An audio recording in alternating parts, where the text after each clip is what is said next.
Stop everything you are doing right now. Nicki Minaj just kicked the door off Jay-Z's mansion, and the receipts falling out of her purse are so heavy the whole industry is running for cover. Roc Nation, sit down. Take a breath. Because in the next 15 minutes you are about to hear the most nuclear chapter of a war Jay-Z started on a stage in Philadelphia and forgot he could not finish. He said Nicki Minaj's name. He said her husband's name. He mocked her child. He mimicked her body language. He performed her fumble back to a stadium full of strangers.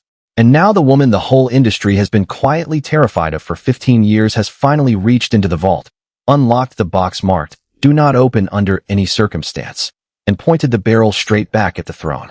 Beyoncé's affairs, Aaliyah's photographs, a 1996 phone call to the FBI, a mansion in Florida, a paternity test Jay-Z will not take, a dossier that has been growing in a locked drawer for a decade. Whispers behind the curtain claim Nicki Minaj is holding files that could turn Roc Nation into a ghost town by the end of the week. And if your memory is intact, you already know Nicki Minaj does not bluff. She warned Jay-Z. She told him. She posted the pictures. She said the words. He did not listen. Now the door that doesn't close has been kicked wide open, and the smoke pouring out of that room is not stopping for anybody. Not for Jay-Z, not for Beyoncé, not for Roc Nation. Not for the machine that spent 20 years pretending Nicki Minaj could be silenced. Because here is what nobody was ready for. Nicki Minaj had been quiet. Actually quiet. Not the fake industry quiet where you subtweet twice a week and pretend you are above it. Not the vacation quiet where the publicist posts a beach photo and calls it healing. Real quiet. The kind of quiet a woman goes into when she is watching, counting, filing, waiting, and preparing. And while she was waiting, Jay-Z was talking. Loud. In front of thousands of people. With cameras rolling, with a microphone in his hand and the arrogance of a man who thinks nobody keeps notes on him anymore, that his empire is too big to audit, that his legacy is too polished to crack, that his name has become too heavy to touch. That was his mistake. Nicki Minaj keeps notes on everybody. Nicki Minaj keeps notes on the receipts, the timestamps, the flight logs, the guest lists, the phone calls, the studio sessions, the after parties, the industry deals nobody was supposed to remember. Nicki Minaj is not the girl he thinks she is. Nicki Minaj is the librarian of every buried skeleton the machine has stacked in the basement, and she has been organizing them alphabetically for years. Every hotel receipt has a date. Every date has a name. Every name has a witness. And every witness, according to what is being whispered, has already been contacted, briefed, and told to hold the line until she says otherwise. So let us rewind exactly 1 week, because the timeline matters. Jay-Z took the stage at his Roots picnic set, his event, his crowd, his platform, his brand, his sponsors, and for the first time in what felt like a decade, he decided to actually speak. Not rap. Speak. Aim. Fire. Name names. He aired out every rapper who had come at him in recent memory, and the list was long. Longer than anybody expected. Drake got hit. Kanye West got hit. Jaguar Wright got mentioned. Questlove got dragged into it just for making an introduction years ago. Even Pusha T caught a flick, indirectly, through association. But the person Jay-Z reserved the most venom for, the person he circled back to, the person he mimicked, the person he mocked with his own body language on stage, the person he could not stop talking about, was Nicki Minaj. He did not just diss Nicki Minaj. He aimed straight at the family's chest. He mocked her husband, Kenneth Petty. He laughed at Kenneth Petty's legal restrictions in front of a stadium full of paying customers. He implied Kenneth Petty could not parent his own child. He turned a woman's family into a punchline in front of a screaming crowd and thought, genuinely thought, Nicki Minaj was going to eat that in silence. He thought her label ties were still fragile enough. He thought her friends inside Roc Nation would keep her calm. He thought the culture had moved on from Monica. He thought the Barbs had gotten tired. He thought her legal team was too busy. He was wrong on every single count. Now, where do you land on this? Because I need to know before we go any deeper. Type your answer in the comments right now, because this next section is going to change the way you look at every red carpet photograph you have ever seen and every award show handshake you have ever clapped for. Word out the culture is Jay-Z did not even walk on stage looking like himself. Word out the culture is he pulled up in an afro because Nicki Minaj had already gotten in his head about the lace front. And you can laugh. I laugh too, but understand what that detail is telling you. Nicki Minaj has been living rent-free in Jay-Z's mirror for months. She has been so consistent, so precise, so willing to name what nobody else in the industry will name, that the most powerful man in modern hip-hop changed his hair before walking out on his own stage. That is not confidence. That is not swagger. That is not the untouchable king people keep pretending Jay-Z is. That is a man dressing for a fight he already knows he might lose. In a mirror he has stopped trusting, at an event where he was supposed to be the loudest voice and instead spent the whole night arguing with a voice that was not even in the room. And Nicki Minaj noticed. Nicki Minaj notices everything. Within hours of Jay-Z's set, Nicki Minaj was on her stories. She wrote, and I want you to read this exactly the way she typed it, word for word, because the tone is the whole point. Imagine being a grown man worried about Annika in the year 2026. That's all I'ma say. Anyway, moving on. Papa Bear can say H now. That last sentence, if you missed it, is Nicki Minaj telling her son he can now say a word she used to correct him for saying. Because that is how relaxed she is. That is how far past intimidation she is. That is how sure she is that the next move belongs to her. That is a woman who is no longer negotiating. That is a woman who is scheduling. That was Nicki Minaj on a warm-up lap. Because whispers behind the curtain claim what she is about to release is not a tweet, not a story, not a subliminal on a track, not a subtweet, not a caption. Whispers behind the curtain claim Nicki Minaj has been building a dossier for years. Dates, names, times, photographs, room numbers, hotel receipts, private text threads, industry emails, boardroom notes, hallway audio, security footage, and the target of that dossier is not just Jay-Z. The target is Beyoncé. Yes, Beyoncé. Let that sit with you for a second. Because Beyoncé does not get targeted. Beyoncé is the last untouchable name in mainstream music. The public opinion machine has been protecting Beyoncé for 2 decades. The blogs won't touch her. The gossip channels won't post her. The magazines won't print her. The mainstream press writes about Beyoncé like she is a cathedral instead of a human being. Beyoncé is bulletproof inside the machine, until now. Until Jay-Z decided to mock Nicki Minaj's husband. Until Jay-Z decided to bring family into it. Until Jay-Z forgot that when you attack a woman's household, the woman doesn't come back at you. She comes back at your household. She comes back at what you built. She comes back at what you love. She comes back at the crown you never let your wife take off in public. And Beyoncé is Jay-Z's household. Let me back up, because if your memory is intact, you already know how deep this goes. 4 years now, Nicki Minaj has been alleging, loudly, publicly, on record, in interviews, in tweets, in Instagram lives that trended for a full week each time, that Jay-Z's company Roc Nation has been actively sabotaging her career. She has said Roc Nation blocked her opportunities. She has said Roc Nation manipulated the streaming numbers. She has said Roc Nation funded rival artists specifically to knock her off the throne. She has literally accused them of financing Megan Thee Stallion's rise as a strategic move to erase her from the throne of female rap. Not a whisper, not a subliminal. She said it, on camera, with her chest, with her lawyers watching, with her name on the timestamp. And Nicki Minaj has also said something even bigger. She has said Jay-Z is the actual reason she stopped releasing music the way she used to. Not writer's block, not motherhood, not scheduling, not label politics. Jay-Z, that is what she said. That is a claim so heavy that if it is even partially true, it rewrites the last 10 years of pop music history. It means the biggest female rapper of a generation was not slowed down by life. She was slowed down by a man in a boardroom deciding her career needed to shrink so somebody else's career could grow. It means every she went quiet think piece was actually a cover-up before she was pushed out. Then she went further, much further. She dropped a photograph. Actually 2. Jay-Z with Aaliyah in 1996. Jay-Z with Beyoncé in 1997. And she posted them with a caption that told you exactly how she wanted you to read them. She was not being subtle. She was accusing Jay-Z of being something the internet has a specific 3-letter acronym for. And she posted those photos before Jay-Z ever said her husband's name on a stage. Which means she declared war first, quietly, without a soundtrack, without a press release. And Jay-Z decided to answer that quiet declaration with a stadium microphone. That is not strategy. That is ego wearing a suit. Which means, pay attention now, because this is the beat that reframes everything. Jay-Z knew what Nicki Minaj was holding. Jay-Z knew Nicki Minaj had photographs. Jay-Z knew Nicki Minaj was building a file. Jay-Z knew what the accusation was. And Jay-Z still decided to walk on that stage, grab that microphone, and mock her husband anyway. Why would a man do that? There are only 2 answers. Either Jay-Z believed Nicki Minaj was bluffing, or Jay-Z believed the machine was still strong enough to bury whatever she released, no matter how heavy.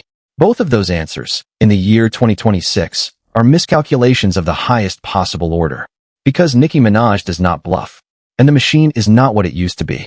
The machine used to be the labels, the magazines, the radio programmers, the award show gatekeepers. That machine is on life support. In 2026, the machine is a group text between 100,000 fans on X, TikTok, and Reddit. and Nicki Minaj has the strongest fan army on the entire internet. The Barbs do not sleep. The Barbs do not blink. The Barbs do not forget a Roc Nation slight, a Beyoncé side-eye, or a Jay-Z cosign that was quietly rescinded in a boardroom 15 years ago. Now, here is where the story tips over the edge. Because sources inside the situation are saying that what Nicki Minaj is about to release is not just about Jay-Z. It is about Beyoncé. Specifically, Beyoncé's alleged affairs. Yes, plural. According to what is being whispered inside the industry, Nicki Minaj has locked down never-before-heard information, the kind of receipts, dates, and names accumulated across nearly 2 decades in the business that could completely shatter the illusion of the Carter marriage. This is not tabloid speculation. This is not a blind item on a gossip forum. This is a woman with resources, with lawyers, with private security, with a husband who has told her to stop playing nice, and with nothing left to lose, sitting on documentation of a marriage the world was told was untouchable. Every industry publication has been ordered, for the past 2 decades, to describe the Carters as untouchable. Every gossip blog has been paid, directly or indirectly, to look the other way. Every whistleblower has been offered a check to be quiet. And now the one woman that check will not fit inside is holding the pen. And here is the part nobody is saying loud enough. The Carter marriage has already been cracking. There have been reports for months alleging that after 20 years of forgiving Jay-Z's cheating, 20 years of standing next to him at ceremonies, 20 years of writing entire albums about his infidelity while smiling for the cameras, Beyoncé wants out. Not because of Nicki Minaj, because of Jay-Z himself. Because the legal storm around her husband has started dragging her brand, her tours, her image, her endorsements, her Cowboy Carter rollout, and her mental health into the same undertow. There are people close to the situation saying Beyoncé and Jay-Z are already living separate lives. That the PR poses are exactly that, poses. That the family photographs are choreography. That the vacations you scroll past on Instagram are stage-managed like Broadway shows.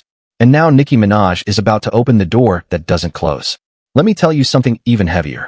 A story has been circulating, quietly, in certain rooms, at certain industry dinners, in certain lawyer offices, that Beyoncé never wanted to marry Jay-Z in the first place. That the marriage was not romance. It was architecture. Insiders describe a young Beyoncé who was hesitant, who saw the red flags, who knew the stories, who understood exactly what Jay-Z's reputation was in the industry, who had already heard the Aaliyah rumors, the R. Kelly parallels, the party stories, the whispered warnings from women who had once been in the same rooms with the same men.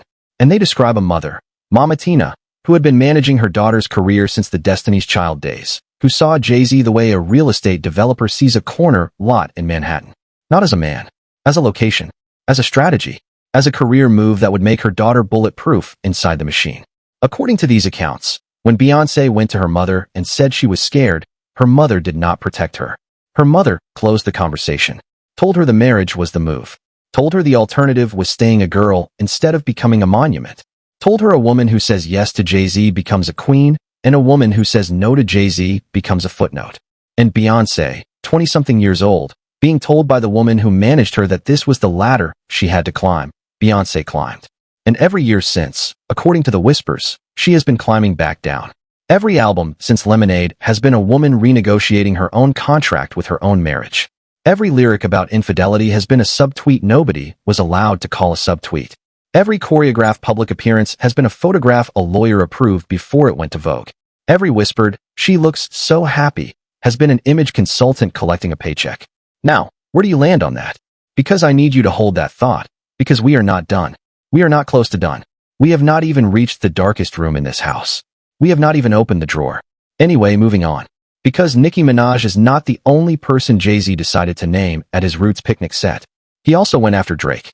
And what he said about Drake is more revealing than anything else in the entire diss, because it accidentally exposed the architecture of Jay-Z's entire empire. Jay-Z's exact words. "A rapper can't be my op. The jig is up. I'm up 10. Wrong chart. Champ, you got to look up again." Then Jay-Z pivoted into the darker line. "Them crackers got your publishing." Then he called Drake, and this is a direct quote, "a worker in perpetuity. Not a peer. Not a rival. Not even a competitor. A worker. An employee. A man on a contract he will never own. A body on the assembly line of somebody else's factory. A name on the payroll of a building whose deed is stored in a lawyer's office Drake has never been invited into. Storm system that has not moved in a year. That is what Drake has been living under. Losing publicly to Kendrick Lamar. Losing culturally on TikTok. losing in court, losing in the streaming graveyard of Not Like Us, and now, losing his elder statesman status because the man who allegedly signed his career into existence just called him a permanent employee on a Philadelphia stage in front of the entire culture. Nicki Minaj was watching that too, by the way. Nicki Minaj remembers exactly which Drake once tried to broker peace between the two camps. Nicki Minaj remembers who called who first. Nicki Minaj remembers what was offered and what was declined. Then Jay-Z rotated the barrel to Kanye West. Because if you thought Jay-Z had forgotten that Kanye West went for Jay-Z's children unprovoked, you were wrong. Kanye West came for those kids. Jay-Z waited. Years. And then, on a stage, without warning, Jay-Z bit back with the kind of surgical precision that only shows up when a man has been sharpening a knife for a decade. And in the same breath, he flicked a bar at Questlove for the crime of introducing Jay-Z to Jaguar right in the first place, which is a level of pettiness that only a man building an enemies list keeps track of, which is exactly the kind of pettiness that also, coincidentally, tells you what Jay-Z is going to remember about Nicki Minaj 10 years from now, down to the exact word she said, the exact platform she said it on, and the exact people who reposted it. But the person who got the most bars, the person Jay-Z clearly walked into the venue thinking about, the person Jay-Z rehearsed for, the person Jay-Z had a mimic bit prepared for, was Nicki Minaj. He said Nicki Minaj was probably back on hard substances. He said Nicki Minaj was probably in love with him. He stuttered on purpose during his freestyle, a direct impression of the moment Nicki Minaj forgot her lyrics on stage. He mimicked her hand gestures. He performed her body language back to a crowd of thousands like a comedian doing a bit. He turned a woman's onstage vulnerability into a stadium impersonation. Understand what you are watching there. That is not a rap diss. That is a fixation. That is a man who thinks about a woman constantly enough to memorize her gestures and rehearse them in a mirror. That is a man who watched Nicki Minaj's stage fumble frame by frame and decided the correct response was not to move on, but to build a comedy routine out of it. That is not the behavior of a king who is unbothered. That is the behavior of a man who is losing his mind on somebody else's timeline. And the internet noticed. Every road on this map leads through fire, and Jay-Z just poured gasoline on a fire that was already 3 stories tall, in a building that was already leaning, on a block that was already evacuated, in a city that was already asking whether the man on the top floor deserved the penthouse in the first place. Now, Jay-Z should be the last person in this entire building pointing fingers at anyone else. Let me explain why. Because while he was on stage acting like the untouchable king, the storm system that has not moved in a year is still directly above his name. In the recent past, an anonymous Jane Doe filed a civil lawsuit alleging that Jay-Z and Sean Diddy Combs assaulted her in the year 2000 when she was 13 years old. That specific lawsuit was voluntarily dismissed. Jay-Z has been loudly fighting back with defamation suits calling the entire thing an extortion plot. Fine. Legally, that box is closed for now. Fine. Everybody deserves due process. Fine. But the internet does not forget. And that lawsuit is only the surface layer of a much bigger, much darker file. Because Jay-Z's name keeps getting pulled, sometimes by lawyers, sometimes by leaked documents, sometimes by association, sometimes by former friends who suddenly discovered a conscience, into the broader investigation of Sean Combs and the entire ecosystem around him, just by decades of proximity, just by the party circuit, just by the photographs, just by the guest lists, just by the flight logs, just by the studio sessions that ran until 5 a.m. and had guest lists nobody wants to reprint now, just by the number of times his name shows up on the wrong page of somebody else's discovery filing. And it goes further, because Jay-Z's name also appears in a documented record of a call made to the FBI's National Threat Operations Center in October 2019. According to that documented call, a woman alleged that in approximately 1996, she was abducted, and later woke up in the presence of Harvey Weinstein and Jay-Z, in what she believed was an Epstein-owned property in Florida. In the same call, she identified other people, including a rapper the public knows as Pusha T, as alleged handlers who she claimed helped facilitate the incident. Read that sentence again. Harvey Weinstein, Jay-Z, Epstein-owned property, Florida, 1996. That is not a subtweet. That is not a rumor. That is a documented FBI intake. And a woman with a memory. And a phone number. And a story that a growing number of people are choosing to believe as the wider Epstein files continue to trickle out into public view, name by name, mansion by mansion, photograph by photograph, flight log by flight log. Then layer on top of that the paternity storm. Because there is another individual, an entire other human being walking around alive, doing interviews, posting on Instagram, going on live streams, claiming to be Jay-Z's biological child from a woman who alleges she was not of legal age when the encounter occurred. And that individual is publicly saying that Jay-Z has refused to take a paternity test, because a paternity test would confirm what the woman has been saying for years. In any other room, in any other culture, in any other decade, that story alone would end a career. And yet, somehow, Jay-Z has been walking around as if that story does not exist, as if the internet has forgotten, as if the mother of Annika's child was going to keep her mouth shut forever. Add it up. The Diddy lawsuit that was dismissed but never really disappeared. The FBI intake linking his name to a mansion. The alleged Aaliyah photographs Nicki Minaj already posted. The paternity test Jay-Z will not take. The pattern of associations. The pattern of silences. The pattern of lawyers. And then, on top of all of that, a Roots picnic set where he decided to mock another woman's family, in front of cameras, in front of the internet, in front of Nicki Minaj's fan base, which happens to be one of the most organized digital armies in the history of pop music. Nicki Minaj is not going to let him have that. Nicki Minaj was never going to let him have that. Nicki Minaj has been waiting for exactly this kind of provocation, because Nicki Minaj knows that if she releases her file unprompted, the public spins it as a career move. But if she releases her file in response to Jay-Z going after her husband and her son, the public spins it as self-defense. Nicki Minaj is not a rapper right now. Nicki Minaj is a chess player in a dressing room, and she has been waiting for Jay-Z to move his queen out of the back row for years. Jay-Z just moved that queen, and Nicki Minaj is already 3 moves ahead of the board he thinks he is playing on. Whispers behind the curtain claim she has been sitting on that folder for a very long time. Not because she wanted to release it, because she wanted peace, because she wanted her career back, because she wanted her husband left alone by the tabloids, because she wanted her son to grow up in a house where his father was not a rotating punchline for a stadium tour, because she wanted to record another Pink Friday and let the music speak for her, because she remembered how long the machine takes to forgive a woman who fights back, and she was not sure the industry was ready to receive her the way she deserved to be received. Jay-Z took all 3 of those things off the table when he grabbed that microphone. And he did it publicly. He did it on stage. He did it in front of witnesses. He did it while the cameras were rolling. He did it while his own wife was allegedly already packing.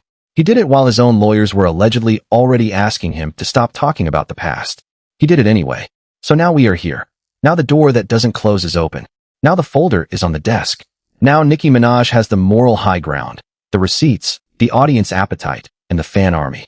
And now Jay-Z has a wife who, according to multiple sources, may not even be interested in defending him anymore.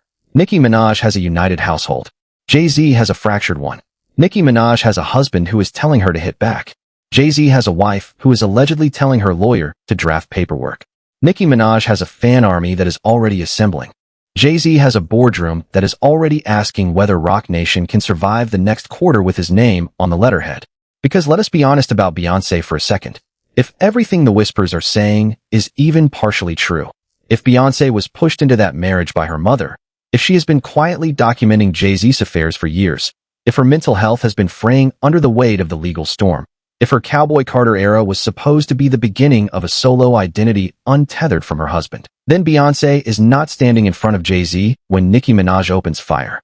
Beyoncé is stepping to the side. Beyoncé might be the person who benefits most if this marriage detonates. Beyoncé might be, in the strangest twist this entire story has to offer, quietly rooting for Nicki Minaj. Beyoncé might be the reason certain photographs got leaked, in certain envelopes, to certain lawyers. At certain moments Nicki Minaj is about to make historically inconvenient for the man they were both signed to. And there is a version of this story where that is exactly what happens. A version where Nicki Minaj drops her folder. Where Beyoncé quietly files paperwork. Where Jay-Z discovers that the empire he thought he owned was actually a co-signed lease, and the co-signer just walked out the front door with the deed. A version where the 2 women who have been publicly framed as rivals for 2 decades actually turn out to be the last 2 people standing at the end of this fight, while the man who called himself untouchable becomes the footnote he told Beyoncé she would become if she ever said no to him. Now, this is the part where a normal gossip video ends with a soft question.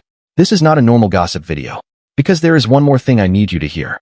And it might be the most important thing in this entire 15 minutes. So take a breath, because this next sentence is the whole point of everything I have said so far. Nicki Minaj has not released anything yet. Not one file. Not one photograph. Not one screenshot. Not one voice memo. Not one document. Not one dated envelope. Not one name from her list. Everything I have told you tonight is the pre-fight. Everything I Have Told You Tonight is the walkout song. Everything I Have Told You Tonight is Nicki Minaj stretching in the corner of the ring while Jay-Z is still on the microphone thinking he already won. Everything I Have Told You Tonight is context, and Nicki Minaj has not thrown a single punch.